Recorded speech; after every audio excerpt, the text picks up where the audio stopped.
I now give the floor to the representative of the United Kingdom. Thank you, President, and I congratulate you on assuming the presidency of the Council. I'd also like to thank ASG for briefing us today. Colleagues, as we meet here, only a day after our last discussion on Russia's continued aggression in Ukraine, I do so acutely aware that this is a day of mourning in Kyiv. And I extend my sympathy and condolences to all who mourn in Ukraine today. Russia continues to inflict devastation across Ukraine. The Russian strikes we witness demonstrate the stark reality.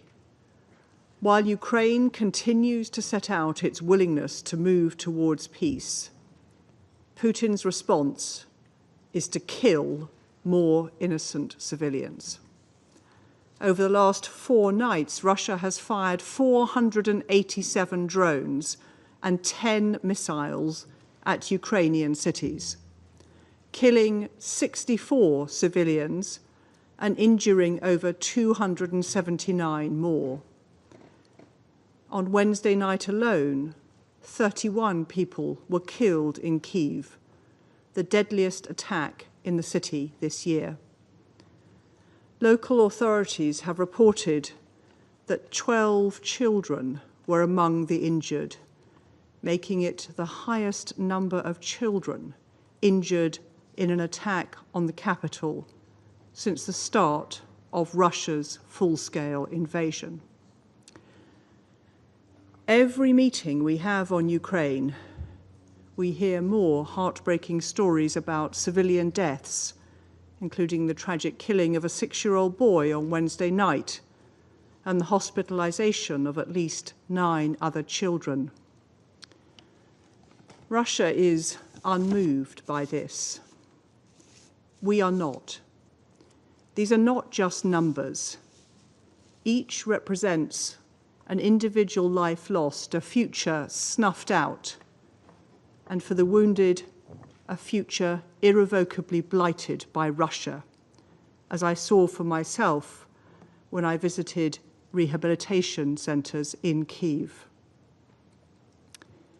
The human toll of President Putin's continued illegal, unjustifiable war against Ukraine is immense.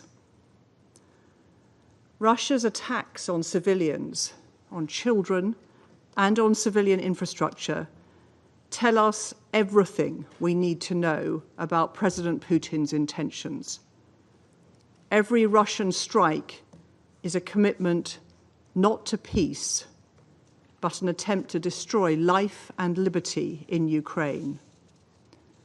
And this is despite Russia's obligations in international law, in the UN Charter, and Russia's status as a permanent member of this Council. Their strikes, however, continue to escalate. So we echo President Trump's call for President Putin to engage meaningfully at the negotiating table. This Council was all but unanimous yesterday in calling for an immediate, full and unconditional ceasefire. That remains our call today. I thank you. I thank the representative of the United Kingdom for the statement. I now give the floor to the representative of the Russian Federation.